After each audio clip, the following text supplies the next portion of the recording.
durablement vôtre pour un monde viable, vivable et vivant.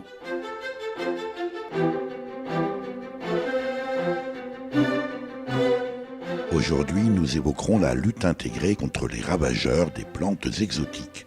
Nous sommes à Villers-lès-Nancy avec le chargé de mission lutte intégrée et aménagement scénographique du jardin botanique Jean-Marie Pelt.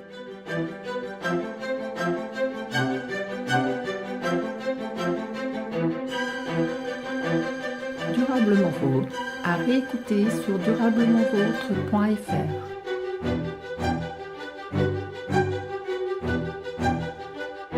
Christian Willick, bonjour.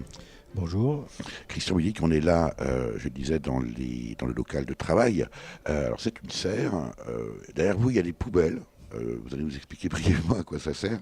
Il y a aussi des établis où j'imagine que c'est là où on rempote. Il y a beaucoup de pots de fleurs. En deux mots, les poubelles, ça sert à quoi? Alors les poubelles, elles sont là temporairement. C'est la préparation de la terre qui va permettre de renouveler les plantations dans le bassin de la serre à Victoria. Mais c'est pas le sujet du jour. Non, c'est pas le sujet du jour. On va pas parler du sujet des poubelles. Le sujet du jour, Christian Willick, c'est la lutte intégrée. Ça veut dire quoi? La lutte intégrée, c'est un moyen de lutte contre les ravageurs des cultures qui fait appel à des auxiliaires qui sont des organismes qui naturellement sont prédateurs des organismes qui ravagent nos plantes. Alors évidemment, on a tous fait un petit peu de sciences naturelles à l'école, Christian Willick, mais je ne suis pas sûr que les termes de ravageurs, d'auxiliaires, de proie, tout ça soit très clair pour tout le monde. Ravageurs, c'est toutes ces petites bêtes qui font des ravages dans les cultures.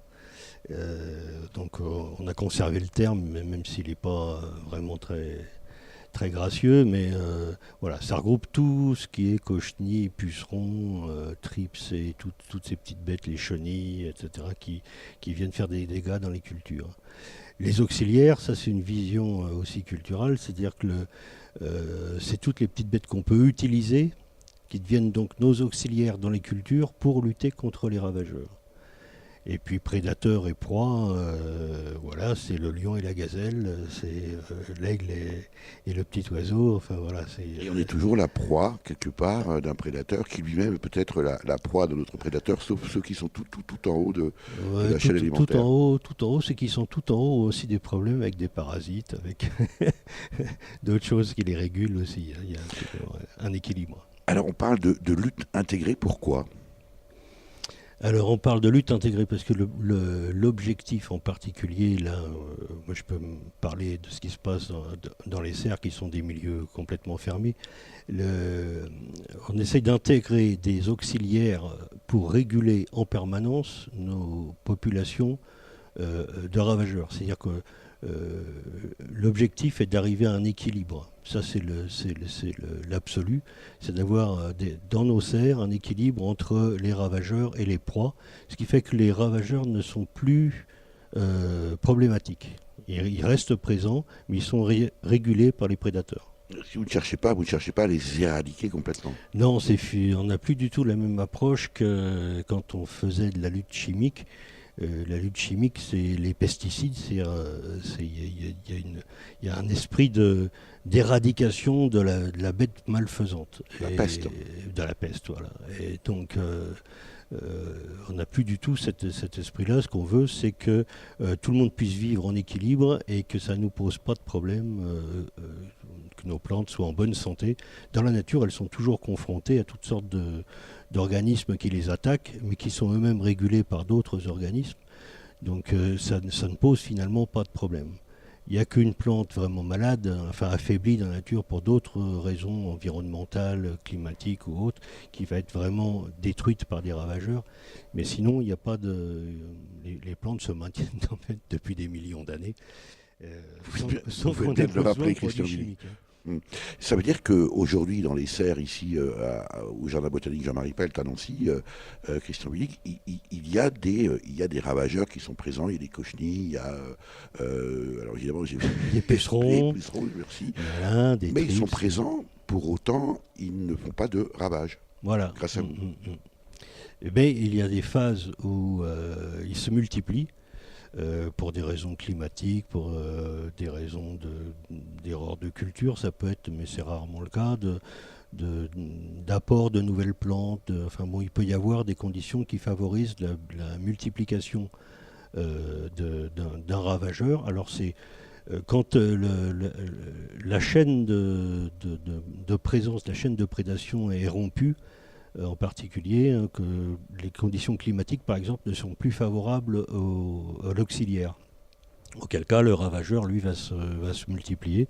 Donc, à ce moment-là, on réintroduit des auxiliaires pour tenter de rééquilibrer la chose, revenir à la population à cet équilibre que vous évoquiez. Voilà. Alors, on ira voir très concrètement dans les serres comment ça se passe, parce que là, c'est pour l'instant encore un peu théorique, mais on verra que, eh bien, ce sont des pratiques très physiques. Hein, voilà. Vous êtes confronté à combien d'espèces de ravageurs, Christian Bulik, ici dans les serres? Est-ce que vous le savez d'abord? D'espèces précisément, c'est pas toujours facile de déterminer exactement quelle est l'espèce du ravageur à laquelle on est confronté. On parle plutôt de type. Donc on a là on a peut-être une demi-douzaine de types de ravageurs. Après, dans chacun de ces types, il y a plusieurs espèces qui vont être plus ou moins polyvalentes, plus ou moins spécialisées sur tel groupe de plantes ou autre. Par exemple, il y a des cochenilles spécifiques des agrumes. Il y a aussi des acariens spécifiques qui se mettent dans les bourgeons des agrumes. Donc là, on pourrait faire la comptabilité des espèces, mais moi, j'ai jamais fait. Donc, mais je dirais qu'on a au moins 30 ou 40 espèces différentes de ravageurs qui nous posent problème dans les serres. Après tout, on pourrait faire un parallèle, Christian Bulik, entre les ravageurs que vous évoquez et les adventices ou les mauvaises herbes. Finalement, ce sont des animaux qui sont présents sur les végétaux parce que c'est leur milieu de vie. Oui, tout à fait. Et ça ne gêne personne, si ce n'est l'homme. Ah bah ça nous gêne nous parce que on veut que nos plantes, on se donne du mal pour que nos plantes soient en bonne santé et dans les meilleures conditions. Mais effectivement, la problématique pour ce qui est des serres, c'est qu'on a sorti des plantes de leur environnement naturel, dans lequel elles trouvaient l'équilibre et les conditions environnementales optimales, et on les met dans les meilleures conditions possibles qu'on puisse faire chez nous. Mais chez nous, il n'y a pas le soleil des tropiques, il n'y a pas les variations automatiquement climatiques qui est optimale, etc. On peut se donner beaucoup de mal. Et pourtant, les plantes ne sont quand même pas dans les conditions qui leur garantissent d'avoir elles-mêmes la meilleure résistance, d'une part aux ravageurs, et d'autre part la présence d'auxiliaires naturellement, qui naturellement viennent les aider. Alors, on parle de lutte intégrée, Christian Bulik, on va bien sûr aller dans les serres. Pour autant, derrière vous, là-bas, sur une petite table, je vois un pulvérisateur. C'est pas très lutte intégrée, ça? Alors, c'est pas très lutte intégrée. Déjà parce que on a abandonné depuis maintenant des années toute lutte chimique. Donc on est en bio, hein, en quelque sorte. Malgré tout, on utilise des pulvérisateurs qui nous permettent de traiter sur des ravageurs pour lesquels on n'a pas d'auxiliaire. Ça, on n'a pas des solutions pour tout. En particulier, nous qui avons des plantes très très diversifiées, on se retrouve parfois avec des ravageurs qui sont très spécifiques à telle plante et contre lesquels on n'a pas d'auxiliaire. Un beau jour.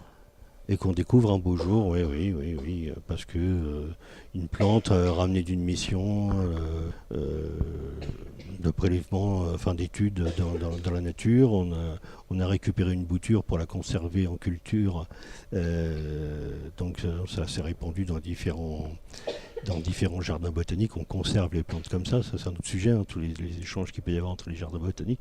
On peut récupérer comme ça un déprédateur, un parasite qui est vraiment spécifique à telle espèce de plante ou tel genre, qui a vraiment un spectre très réduit.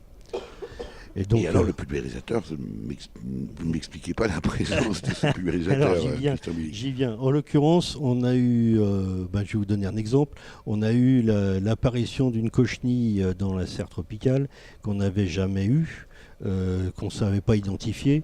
On a essayé de la faire identifier par des spécialistes qui ne nous ont pas donné de solution, de réponse précise. Mais on a réussi à voir quelqu'un qui avait déjà été confronté à cette cochenille et qui avait trouvé qu'un auxiliaire qu'on utilisait pour une autre cochenille était aussi efficace sur celle-ci. Donc ça a pris du temps entre la découverte de l'infestation et la réponse aux questions. Et entre-temps, il a fallu qu'on maintienne quand même la population de ces cochenilles. Donc à ce moment-là, on les vaporise au savon et à l'alcool. Et voilà, ça les calme un peu. C'est de la quasi-chimie naturelle, quoi, on va dire. Oui, donc ça n'a pas de gros impact sur le milieu. Durablement vôtre, Éric Mutschler. Les pesticides sont arrivés, et par malheur tout est pollué. L'air et les champs contaminés, et les beaux mecs stérilisés. Les pesticides, c'est du suicide. Fini les légumes de naguère. Fini les légumes de naguère. Les vers de terre sont en enfer. Les vers de terre sont en enfer. Pour produire plus, on tue la terre. Le tout chimique, c'est fantastique. Le tout chimique, c'est fantastique. Mais c'est toxique. Faites attention, ils sont partout. Dans les brocolis, dans les choux. Et même dans nos plus beaux cépages. Ils détruisent les espèces sauvages. Les pesticides, c'est du suicide. Fini les truites de naguère. Fini les truites de naguère. Elles sont polluées toutes nos rivières. Elles sont polluées toutes nos rivières. Pour produire plus, on tue la mer. Le tout chimique, c'est fantastique. Le tout chimique, c'est fantastique. Mais c'est toxique. Des herbicides dans les jardins, des fongicides sur le raisin, insecticides dans les maisons.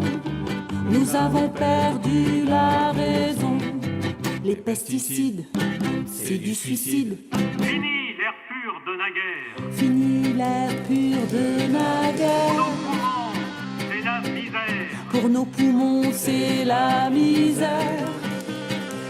Pour produire plus, on pollue l'air. Le tout chimique, c'est fantastique. Le tout chimique, c'est fantastique. Mais c'est toxique. Les OGM vont arriver. Et par magie, tout va changer. On va nourrir toute la planète. Les marchands de graines sont à la fête.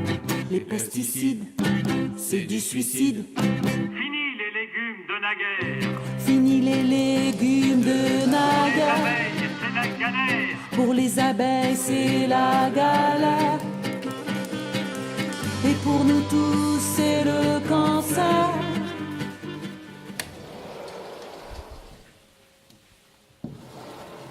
Nous sommes toujours au Jardin botanique Jean-Marie Pelt à Nancy. Avec vous, Christian Willig, chargé de mission, notamment lutte intégrée. On vient de pousser une porte d'une, moi je vais dire une petite serre, évidemment par rapport à celle que l'on trouve ici au Jardin botanique, mais c'est déjà une vraie serre.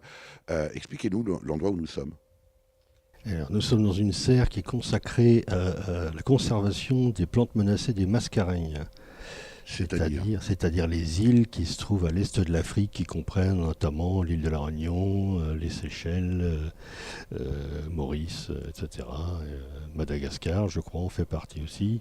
Voilà. Donc c'est des îles, donc des milieux avec beaucoup d'endémisme et avec beaucoup d'impact humain et beaucoup de plantes menacées. Endémisme, en deux mots. Endémisme, ça qualifie un organisme qui ne vit qu'à un endroit restreint. naturellement qu'à un endroit restreint. Il est de là-bas, quoi. Il est de là-bas et uniquement de là-bas. Donc si on le supprime là-bas, il est nulle part. Alors, cette serre-là n'est pas ouverte au public, Non, c'est fait partie des serres de collection. de collection, Christian Willig, et on est là aussi, puisqu'on parle de lutte intégrée, eh bien, précisément que vous nous montriez très concrètement comment ça fonctionne. Alors, vous parliez tout à l'heure aussi de la capacité des plantes à se protéger elles-mêmes quand elles sont dans leur milieu naturel. Là, le moins qu'on puisse dire, même si la température, on imagine qu'elle est le plus proche possible de leurs conditions naturelles, on ne peut pas dire que les pots dans lesquels elles ont leurs pieds soient très naturels. Non, évidemment, là, on cultive les plantes en pot. Donc effectivement, ça n'a rien de très naturel. On n'a jamais le volume de terre auquel elles ont accès quand elles sont dans la nature. Mais on essaye d'avoir le climat le plus proche possible de leurs besoins. Là, on a des cycas qui sont des plantes essentiellement africaines et asiatiques. Et, Alors, ça ressemble à quoi, si on voulait expliquer ça ressemble à un palmier, mais ce n'est pas un palmier. Voilà. Ça comprend notamment le sagoutier qui est cultivé pour un usage alimentaire dans les îles tropicales du Pacifique, je crois, mais là vous m'en demandez un peu beaucoup. Alors, Donc ces cycas sont extrêmement sensibles Mhm. aux cochenilles farineuses. Pas que, mais là, vous voyez ces petites sont des bêtes blanches, taches toutes poilues là, filamenteuses, ouais. voilà. Ça c'est des petites cochenilles qui piquent la plante pour se nourrir de leur sève. Et Donc, on a c'est aussi, c'est l'insecte qui vient. voilà, c'est que un l'on voit là. insecte effectivement qu'on voit ici. Mhm. Là vous avez une cessetia, c'est-à-dire des cochenilles à carapace qui piquent aussi la sève pour se nourrir qui piquent la plante pour se nourrir de la sève. Alors, est-ce que cette cochenille-là, Christian Willig, est venue avec la plante quand vous l'avez reçue, ou est-ce que elle est elle-même locale d'ici?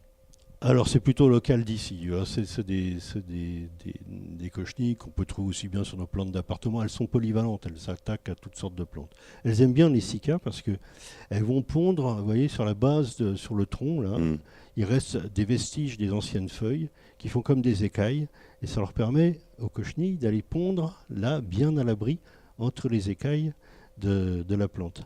Donc elles sont toujours présentes là à l'état d'œuf. Et c'est très difficile de les éliminer. Alors, on sort ces plantes-là au printemps, dès qu'on n'a plus de risque de geler. Et à ce moment-là, naturellement, elles trouvent des conditions bien meilleures. Et oui, voilà, ça c'est une cochenille. Oui. Alors, on dit que c'est une cochenille. En fait, ça ressemble à quoi? Ça ressemble à une espèce de petite puce. Ça Plein de poils blancs. ressemble. Je ne sais pas trop si elle marche en avant en arrière. Parce que... Alors, oui, parce qu'en fait, ces poils, c'est des cires, c'est des sécrétions. C'est pas c'est un qui l'entoure comme ça. Ah oui, c'est pas Et du tout qui des la poils. camoufle. Non, ce ne sont pas des poils. Sinon, c'est une minuscule chenille très courte, si vous voulez. C'est Un piège, Christian Willig. Un mâle ou une femelle? très certainement une femelle. Les mâles sont volants. Bon. Vous connaissez son prénom? Celle-ci, Gertrude, je crois. Donc, celle-là va pondre, va piquer ne va pas pondre sur la feuille, mais va piquer pour se nourrir. Oui, la cochenille pique la plante pour se nourrir de la sève. Et alors, elle va pondre. Les filaments blancs, ça... C'est des sécrétions cireuses. Donc à l'éclosion, si vous voulez, la cochenille est nue et elle subit plusieurs métamorphoses, plusieurs mues en fait. Et à chaque fois, elle sécrète des cires de plus en plus, ces cires blanches. Et donc là, si on n'intervient pas, il va se produire quoi, cette pauvre? Alors ça va se reproduire parce que une tendance à la reproduction sans accouplement, hein, parthénogenèse, et donc ça va envahir toute la plante. Comme il n'y a personne pour les arrêter, la plante va être tellement ponctionnée de sa sève qu'elle finit par périr. Et là, dans la nature, comment cette plante-là de Malaisie se défendrait? Alors elle se défendrait, déjà elle serait bien plus résistante puisqu'elle serait dans l'environnement qui lui est idéal. Donc elle serait naturellement plus résistante. Elle peut elle-même sécréter, je m'avance, hein, mais elle pourrait sécréter des substances qui lui permettent de lutter, de mettre les parasites en difficulté. Et surtout viendront d'autres organismes qui naturellement se nourrissent ou parasitent les cochenilles. Les cochenilles. Voilà. Et c'est là qu'on en arrive à la lutte intégrée que vous C'est pratiquez là qu'on ici, au arrive à la Jardin lutte botanique intégrée, de c'est-à-dire Nancy. on se base sur ce qui se passe dans la nature. On essaye de copier ce qui se passe dans la nature, et dans la nature, on sait qu'il y a tel et tel organismes qui s'en prennent aux cochenilles, donc on essaye de les introduire, introduire ces organismes qui ont les mêmes exigences climatiques que la plante, et pour qu'ils luttent, pour qu'ils s'attaquent aux cochenilles.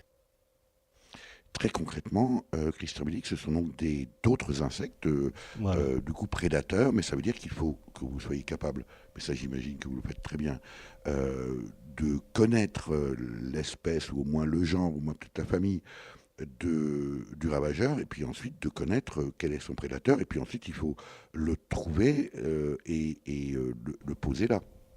Oui, alors, on détermine grossièrement les ravageurs auxquels on a affaire, et ça nous ouvre une perspective. On a des ouvrages de référence, ça nous ouvre une perspective d'auxiliaires utilisables.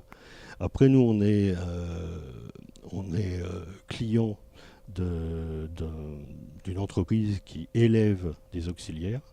C'est des grosses sociétés très très spécialisées, et on a un technico-commercial qui est notre conseiller et qui nous aide à orienter nos moyens de lutte vers des auxiliaires, tel auxiliaire ou tel autre, parce qu'il va être dans ces conditions-là plus favorable, plus efficace que tel autre.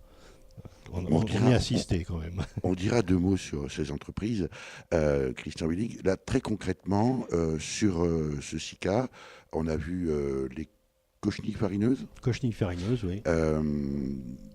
Comment vous luttez là concrètement, là tout de suite? Alors on passe commande de l'auxiliaire. En l'occurrence, c'est une petite coccinelle asiatique qui est absolument pas capable de survivre sous nos climats, mais qui dans les serres va trouver son optimum. Et cette petite coccinelle, à l'état adulte, mange les cochenilles et pond sur les plantes sur lesquelles il y a des cochenilles. Et la larve de cette coccinelle mange aussi les cochenilles. D'ailleurs, elle leur ressemble, c'est assez intéressant. Donc on reçoit soit des boîtes contenant des petites coccinelles adultes, qu'on va lâcher, jeudi on en recevra là, et soit on reçoit les larves qui nous arrivent dans des petites bandes de carton ondulé.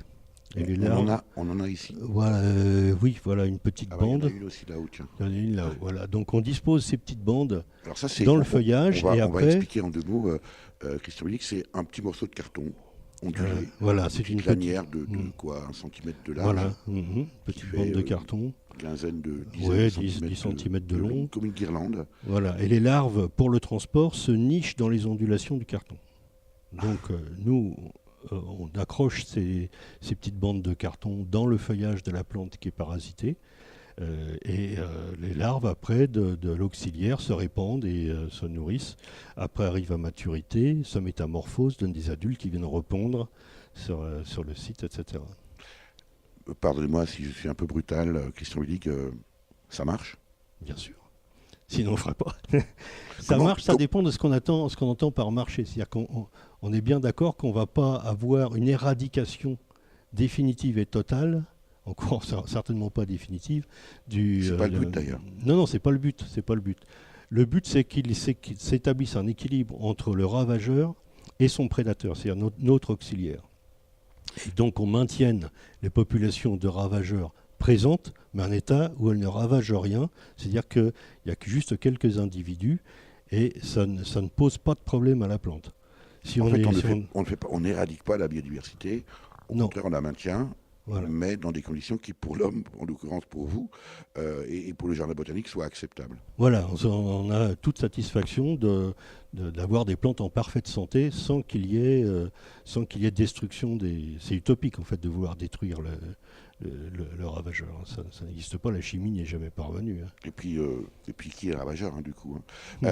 Ça veut dire aussi, Christian Billig, que lorsque les prédateurs ont fait leur travail, ils disparaissent eux-mêmes, ou en tout cas ils se mettent en équilibre avec la quantité d'aliments disponibles que sont les ravageurs. Le but, c'est justement qu'ils ne disparaissent pas, mais qu'un équilibre de prédation se fasse. C'est-à-dire que le nombre de prédateurs qui restent, d'auxiliaires qui restent à terme, soit suffisant et pérenne pour maintenir la population de ravageurs à un seuil très bas.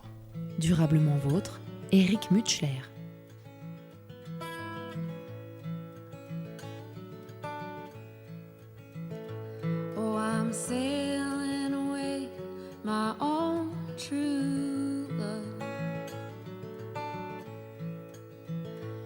Guess I'm sailing away in the morning.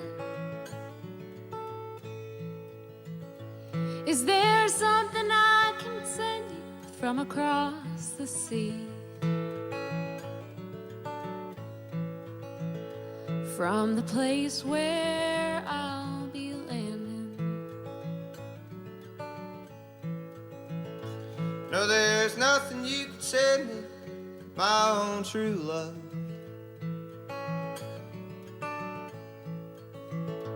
For there's nothing I'm wishing to be owning,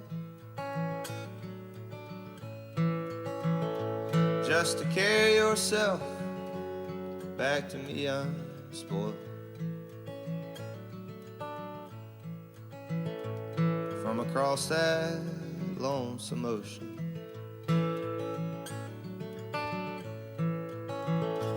Well, I just thought you might want something fine, made of silver or of golden, either from the mountains of Madrid or the coast of Barcelona. Well, if I had the stars of the darkest night,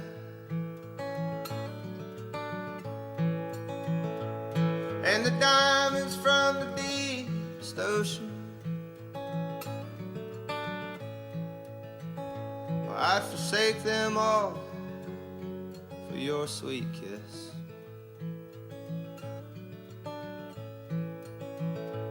For that's all I'm wishing to be owning.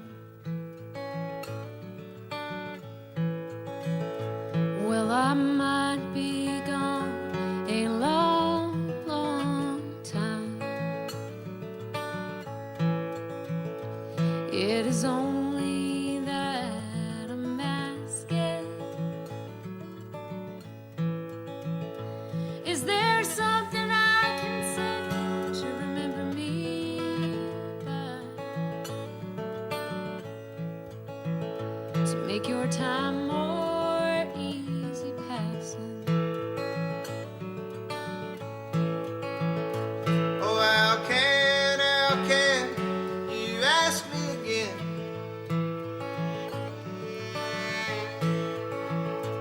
For it only brings me sorrow. The same thing I would want today.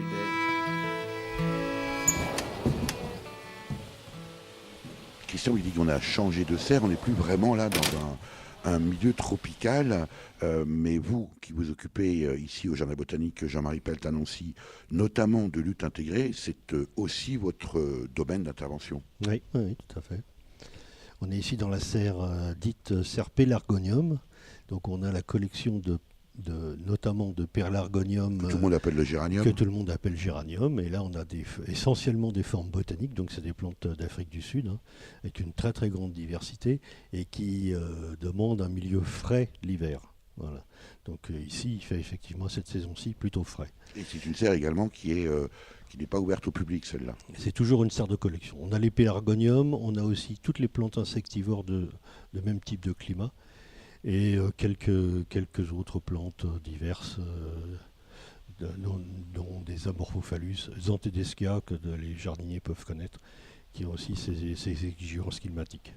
Alors, vous avez ici, dans certains pots, Christian Willig, il y a, ça ressemble un peu à une salière, on pourrait dire ça comme ça. C'est une salière. C'est une salière C'est à une l'origine, salière. je pense. Oui. Oui, parce qu'on voit effectivement Oui. le bec verseur. C'est une salière accrochée à un petit piquet qui est lui posé et fixé dans le pot.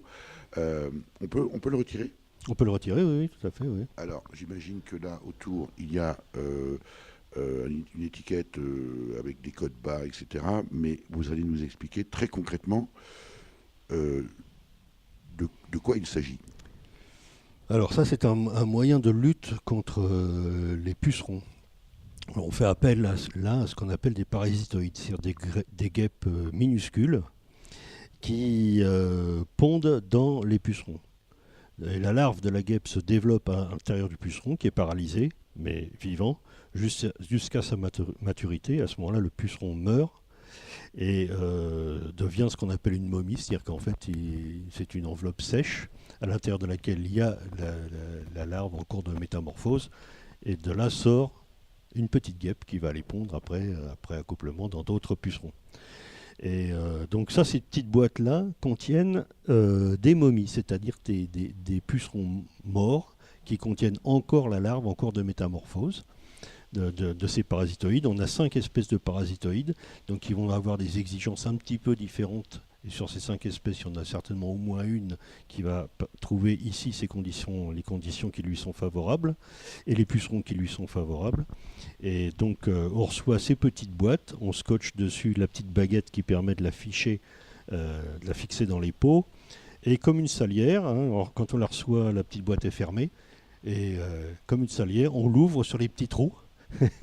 et les petites guêpes sortent et se partent tout de suite en quête de pucerons dans lesquels pondre. Est-ce qu'on peut en voir ici ces guêpes qui sont vos auxiliaires? Alors, il faut avoir la chance de voir ces guêpes parce qu'elles sont vraiment minuscules. Oui, parce que quand vous dites des guêpes, en fait, l'œil non exercé, ça ressemble à un tout petit moucheron, quoi. Ouais, ça ressemble à un petit moucheron. C'est une minuscule. Qu'est-ce qui permet d'ailleurs de dire que c'est une guêpe? Ah bah ça c'est de l'entomologie. J'ai bien fait de vous poser la question. Oui, donc ce sont quand les guêpes, c'est des hyménoptères, c'est ça. Et voilà, donc elles appartiennent à l'ordre des hyménoptères et donc on peut les rattacher à ça, mais visuellement évidemment nous on peut pas se rendre compte que ce sont des guêpes, ça n'a rien à voir avec nos guêpes rayées jaune et noir. Et donc, une fois que ça regarde sous les feuilles des plantes... Alors là, vous retournez consciencieusement chacune des plantes. Alors là, ce que l'on voit là, par exemple... Ça, c'est parfait. Donc là, on voit pas la guêpe, mais on voit sa présence parce qu'on a une momie, c'est-à-dire un puceron tout gris, brillant, sec, gonflé. Alors celui-ci, je pense, est ouvert, donc la larve, la petite guêpe en est sortie. Là, la guêpe, elle a piqué, elle a pondu. Elle a pondu dans le puceron. Dans le puceron. Voilà. Et la larve se développe au détriment du puceron. Et la larve se développe, voilà. Alors, chaque guêpe femelle va pondre une cinquantaine d'œufs, par exemple, et qui vont chacun donner un individu adulte, et qui ensuite vont eux-mêmes s'accoupler, ce qui fait que la population s'accroît jusqu'à ce qu'il n'y ait plus de pucerons en suffisance pour pouvoir pondre dedans. Et à ce moment-là, le parasitoïde, le prédateur, se retrouve limité dans sa population. Là, pendant qu'on retournait les feuilles, Christian Billig, j'ai des pucerons qui sont montés sur ma main. Est-ce que c'est aussi comme ça que, précisément, les travailleurs là, j'ai soufflé dessus, ouais. Mais on pourrait imaginer que j'en ai sur mon pull et que je les emmène comme ça d'une serre à l'autre. Ça, c'est le risque, oui. Oui, le risque, c'est de les transférer. Bon, évidemment, il faut qu'après, on les dépose accidentellement sur une plante haute qui leur convient et dans des conditions climatiques qui leur convient. Dans cette serre où il fait frais à cette saison, les pucerons qui vont se développer sur les plantes ne sont pas les mêmes que ceux qui vont aller se développer dans la serre dans laquelle il fait 10 degrés de plus. Est-ce que ça veut dire aussi, Christian Billig, que les ravageurs ne s'attaquent pas à n'importe quelle plante? Est-ce qu'il y a une certaine faiblesse déjà d'elle-même de la plante? C'est-à-dire que les plantes sont plus ou moins sensibles à tel ou tel ravageur, parce qu'elles sécrètent elles-mêmes des substances qui peuvent les protéger de certains ravageurs, ou du moins limiter leurs attaques, parce qu'elles peuvent être assez coriaces pour empêcher l'insecte piqueur de percer les cellules et de se nourrir de la sève. Les plantes sont plus ou moins sensibles à tel ou tel type de parasite. On a parfois un peu tendance, à tort sans doute, et c'est pas vous qui allez me dire le contraire, à considérer la plante comme une espèce de chose inerte. Voilà, c'est la plante dans son pot de fleurs, alors qu'en réalité c'est un être parfaitement vivant et parfaitement dynamique comme n'importe quel être vivant sur la Terre, simplement. Et sensible. Et son rapport au temps n'est pas le même. Ah oui, son rapport au temps et à l'espace n'est pas le même, ouais, c'est sûr. Tiens, il s'est mis à pleuvoir tout d'un coup, mais on est quand même beaucoup mieux dans la serre. Christian Willig, je reviens sur ces petites salières. Ça veut dire qu'il y a des entreprises aujourd'hui, en Europe, dans le monde, dont le métier, c'est de cultiver des prédateurs qui vont servir précisément à la lutte intégrée. Oui, tout à fait, tout à fait. Il y en a au moins, à ma connaissance, au moins 2 en Europe. Une en Hollande avec qui on travaille, et une autre qui je crois est en Allemagne, mais je ne serais pas affirmatif. Ah, puis après, il y en a aux États-Unis, il y en a un peu partout, hein. Et donc, en fonction des ravageurs auxquels vous êtes confrontés ici dans la serre, ou dans les serres, vous identifiez. Alors, j'imagine que c'est compliqué, ça nécessite d'avoir des connaissances assez pointues dans l'identification des ravageurs, et vous commandez l'auxiliaire qui va avec, Voilà. et il vous est livré par camion. Alors, on le reçoit par la poste. Oui, c'est surprenant comme ça. Au début, c'est très surprenant, puis après, nous, on s'habitue, mais je fais ma tournée avec les jardiniers. On regarde ce qui va pas, ce qu'ils ont pu repérer, les solutions qui ont bien marché, les solutions qu'il faudrait peut-être changer ou renforcer. Et puis, je vais passer ma commande sur catalogue par email et 2 semaines après, puisque moi je commande 2 semaines à l'avance, 2 semaines après, je reçois un colis, en général le jeudi, une petite boîte isotherme qui contient les conditionnements dans lesquels sont les auxiliaires, qui a plus qu'à distribuer au bon endroit, dans les meilleures conditions. Voilà. Durablement vôtre, Eric Mutschler.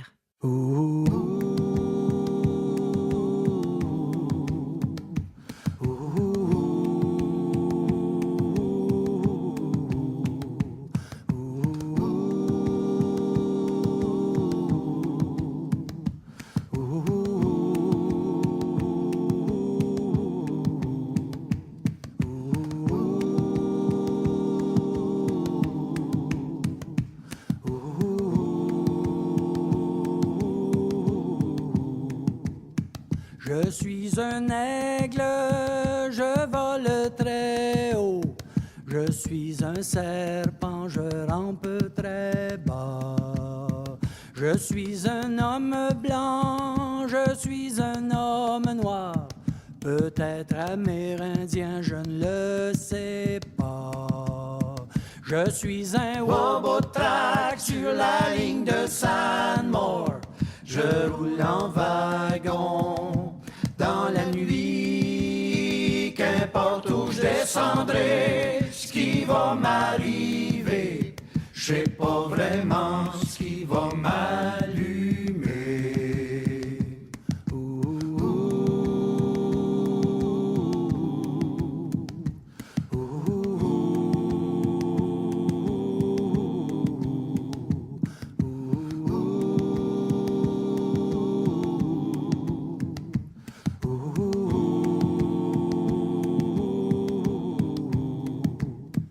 Quand la côte se glisse au rythme des marées, quand la ligne des montagnes s'efface à jamais, quand le désert avance à coups de tempête, dans le grand esprit je place mes croyances. Je suis un Wobotrack sur la ligne de Sandmore. Je roule en wagon dans la nuit. Qu'importe où je descendrai, ce qui va m'arriver, je sais pas vraiment ce qui va m'allumer. Je suis un Wobotrack sur la ligne de Sandmore. Je roule en wagon dans la nuit. Qu'importe où je descendrai, ce qui va m'arriver, je sais pas vraiment ce qui va m'allumer.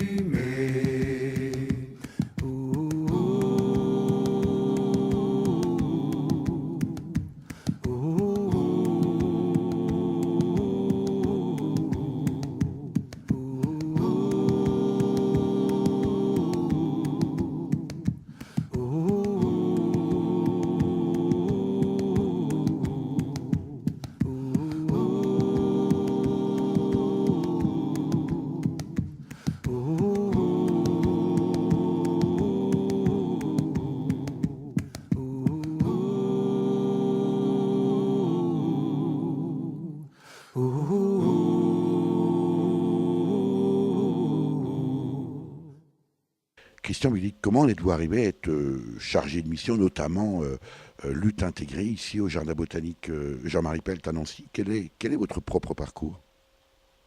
Moi je suis un petit rescapé des cités du 9-3.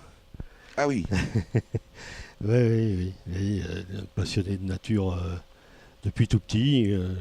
Mes parents m'emmenaient en vacances faire de la randonnée. On allait dans les bois dès que c'était possible. Voilà, ça m'a toujours passionné. Mon père était aquariophile, ça m'a amené à l'aquariologie. Voilà, on s'intéresse d'abord à la nature, on devient naturaliste autodidacte. J'ai fait une formation de forestier, donc ça m'a amené un peu à comprendre comment fonctionnaient les systèmes naturels. Et puis après, j'ai travaillé à l'aquarium de Nancy et puis maintenant ici. Et donc je mets en pratique mes connaissances en aquariologie et naturaliste. Et bon, bah voilà, c'est les petites bêtes qui mangent les petites bêtes, c'est un petit peu le même domaine, donc ça m'a amené là. alors aujourd'hui on peut dire, vous êtes entomologue, spécialiste des insectes. Ah non, j'irai pas jusque-là, mais c'est juste la pratique de la lutte intégrée. Mes connaissances en entomologie sont très, très superficielles en entomologie générale, et là j'ai plus approfondi sur le petit domaine, sur le côté pratique en fait de l'entomologie, l'application pour l'utilisation à la PBI, mais sinon... Est-ce que vous savez d'où vous vient cet attrait? Vous disiez un rescapé du 9-3, on ne peut pas dire que ce soit l'environnement le plus favorable à l'émergence d'un ressenti pour la nature. Est-ce que vous savez d'où ça vous vient? Et en même temps, vous avez eu peut-être la chance d'avoir des parents qui vous laissent poursuivre votre intérêt pour la nature en vous laissant faire des études de foresterie, parce que peut-être là aussi que les maisons forestières, c'est pas dans le 9-3 qu'on les trouve le plus, quoi. Non, mais c'est ce que je vous disais, c'est des parents compréhensifs sur mes pôles d'intérêt, l'immersion dans la nature dès que c'était possible pour les vacances, pour les week-ends éventuellement. On prenait le train, on allait à Ozoir-la-Ferrière, voilà, on allait se mettre dans la nature le plus facilement possible, dès qu'on avait une occasion, quoi, parce que mes parents aimaient ça. Et puis mon père étant aquariophile, j'avais des aquariums à la maison, des terrariums, je ramenais des petites bêtes, des petites plantes, et voilà. Et mes parents voyaient ça d'un bon oeil plutôt que de traîner dans la rue et tenir les murs. Vous avez des enfants, Christian Willig? Ah, j'ai 2 enfants, oui. Et leur rapport à la nature? Ils sont pas passionnés, mais ils sont très sensibles, et ils ont, puisque ma femme est aussi naturaliste, une bonne culture naturaliste de base. L'invité de Durablement Vôtre, coup de gueule ou coup de cœur?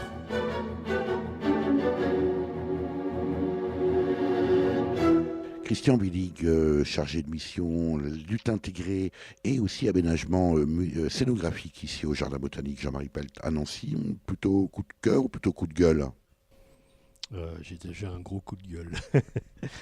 Je suis assez écœuré de voir que on alerte les pouvoirs publics, la population depuis les années 60, grosso modo, sur les dérives et sur les conséquences qu'auront tous nos comportements hyperconsommateurs, agrochimiques, etc., et sur la biodiversité, sur l'écosystème planétaire global. Et puis voilà, c'est seulement maintenant qu'on est au bord de la catastrophe qu'on commence timidement à réagir. Et ça me désespère un peu. Et ça veut dire quoi? Ça veut dire que les associations, les organisations qui ont précisément tenté d'alerter l'ont mal fait? Est-ce que ce sont nos dirigeants qui sont sourds? Est-ce que c'est le public qui a d'autres préoccupations? Je ne suis pas en train de chercher un coupable, mais... Comment et pourquoi en est-on arrivé là? Il y a beaucoup de causes. Je pense que toutes nos associations naturalistes n'ont pas toujours su se faire entendre. Moi, je suis impliqué différents organismes depuis longtemps et on n'a pas toujours utilisé peut-être... Enfin, je pense que si ça n'a pas marché, c'est qu'on n'a pas su se faire entendre, ça c'est certain. Ou insuffisamment se faire entendre. Mais c'est pas la préoccupation des pouvoirs publics parce que dans les années 70, tout allait encore très bien, il n'y avait pas de raison de se plaindre.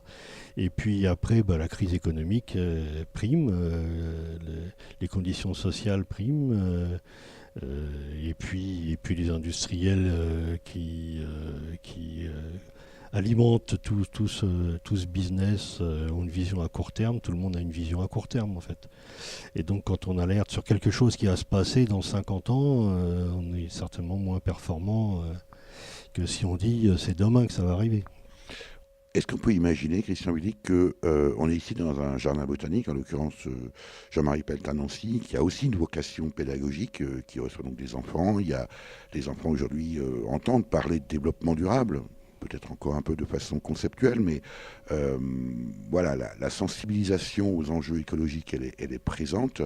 Est-ce qu'on peut imaginer que la classe politique de demain, nos dirigeants de demain, qui sont les enfants d'aujourd'hui, va changer? Ou est-ce que vous craignez une répétition de ce schéma?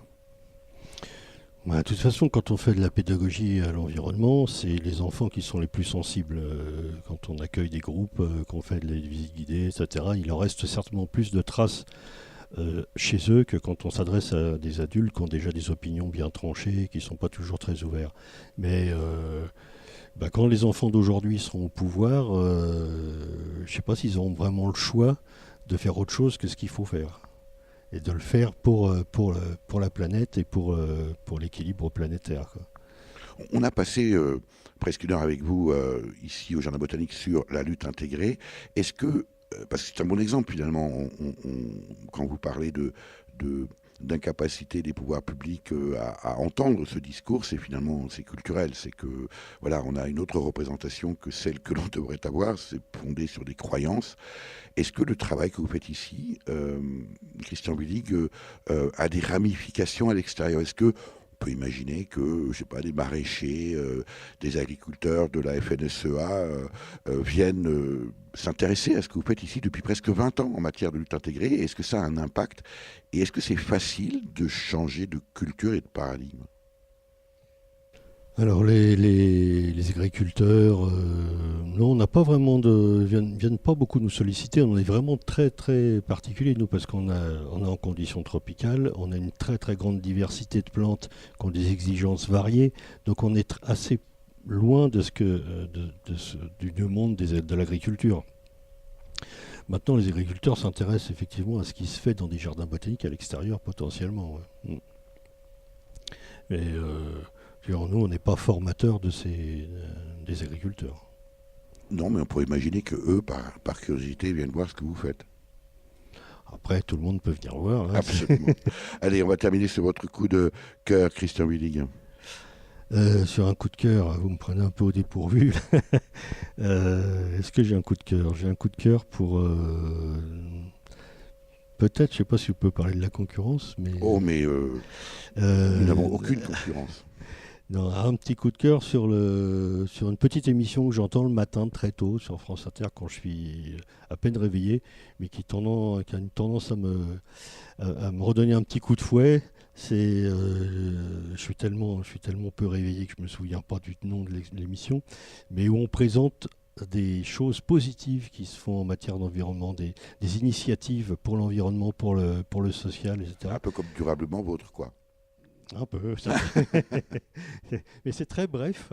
Et c'est vraiment des initiatives de particuliers. Et c'est ce qui montre qu'en fait le germe est là et que la plante lève et que ça se développe. Quoi. Ça se développe avec un tas d'idées nouvelles, des concepts nouveaux, etc. et qui s'affranchissent des pouvoirs publics, etc., qui font le boulot, concrètement. Est-ce que ce n'a pas été ça aussi, peut-être pendant un certain temps, Christian Willig, cette représentation un peu négative par les associations qui dénonçaient au lieu de finalement proposer, comme par exemple sur cette chaîne que vous indiquez, plutôt des choses positives et qui donnent envie d'y aller, quoi. Peut-être qu'il lui fallu être effectivement plus positif plutôt que de lancer que des cris d'alarme. Il y a eu quelques propositions, hein. L'agriculture bio, c'est quand même pas d'hier. Les approches moins consuméristes, c'est pas non plus d'hier. Mais ça n'a pas été remarqué. Peut-être que c'était pas assez flagrant, pas assez soutenu dans ces démarches-là, je ne sais pas. Merci Christian Willig. Je vous en prie. Voilà pour ce reportage sur la lutte intégrée contre les ravageurs des plantes exotiques mise en œuvre également dans les serres du jardin botanique Jean-Marie Pelt de Nancy, avec Christian Willig, chargé de mission lutte intégrée et aménagement scénographique au jardin botanique. Pour en savoir plus, venir découvrir les collections extraordinaires aussi bien à l'extérieur que sous serre, participer aux nombreuses animations et assister aux conférences, rendez-vous sur jardinbotaniquedenancy.eu. Vous avez pu écouter dans l'ordre Alerte aux pesticides par le groupe Homo Toxicus, sorti en clip vidéo en février 2010 à l'occasion de la semaine d'alternatives aux pesticides. Boots of Spanish Leather de Bob Dylan, interprété ici par le groupe américain Mandolin Orange, paru en clip vidéo en 2014. Et enfin Le Wagon par le groupe québécois Les Charbonniers de l'Enfer, paru sur l'album Nouvelle Fréquentation, sorti en 2010. Merci à Véronique Olivier à la réalisation. Vous pouvez réécouter cette émission de la semaine qui suit sa première diffusion sur le site www.durablementvôtre.fr.